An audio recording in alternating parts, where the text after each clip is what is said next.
Hi అండి. Cross belt ఆది blouse లేకుండా ఎలాంటి కొలతలు తీసుకోకుండా ఈజీ మెథడ్లో ఎలా కట్ చేసుకోవాలనేది చూపిస్తాను. బిగినర్స్ కూడా చాలా ఈజీగా అనేది కటింగ్ చేసుకోవచ్చండి. క్రాస్ బెల్ట్ ఎలాంటి కొలతలు లేకుండా ఈజీగా అయితే కటింగ్ చేసుకోవచ్చు. అది ఎలాగనేది చూపిస్తాను. ఫస్ట్ మనం ఫ్రంట్ పార్ట్ కట్ చేస్తాం కదా, మనం ఫ్రంట్ పార్ట్ కట్ చేసుకున్న తర్వాత మనకి కింద షేప్ అనేది ఇలా వస్తుంది అనమాట. ఆ షేప్ మనము బ్యాక్ పార్ట్ పెట్టి డ్రా చేసుకుని ఉంటాం కదా లైన్, ఆ లైన్ దగ్గర నుంచి కిందకి 1.5 ఇంచ్ అయితే మార్క్ చేసుకోండి. రెండు వైపులా కూడా ఇలా 1.5 ఇంచ్కి అయితే నేను మార్క్ చేసుకొని లైన్ అనేది వేసుకున్నాను.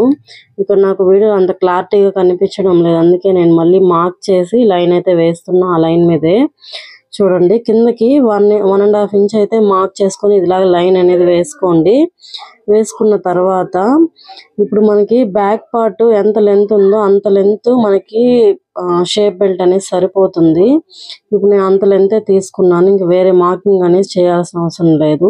ఇప్పుడు ఉక్సుల వైపు ఇలాగా చిన్న క్రాస్ అనేది తీసుకోండి. ఇంకో వైపు కూడా చిన్న క్రాస్ అనేది తీసుకోవాలి. ఇక్కడ మనకి ఆల్రెడీ షేప్ అనేది ఉంటుంది, ఆ షేప్ మీదే కిందకి ఒక 1/2 ఇంచ్ వచ్చేలాగా క్రాస్గా షేప్ అనేది తీసుకోవాలి. అలా తీసుకున్నామంటే మనకి షేప్ అనేది కరెక్ట్గా సరిపోతుంది అనమాట. ఇప్పుడు నేను డ్రా చేసుకున్నాను కదా, సేమ్ ఇదేలాగా అయితే మనం కట్ చేసుకోవాలి. ఇక్కడైతే చూసారు కదా, నేను కట్ చేసుకున్నాను షేప్ బెల్ట్ అనేది. ఇప్పుడు నేను ఎలా డ్రా చేశాను అలా కట్ చేసుకున్నాను. క్రాస్ బెల్ట్ ఈ విధంగా కట్ చేసుకున్నారంటే చాలా ఈజీగా ఉంటుంది. బిగినర్స్ కూడా చాలా ఈజీగా కట్ చేసుకోవచ్చు అనమాట. ఫినిషింగ్ అనేది చాలా బాగుంటుంది, బ్లౌజ్ ఫిట్టింగ్ అనేది.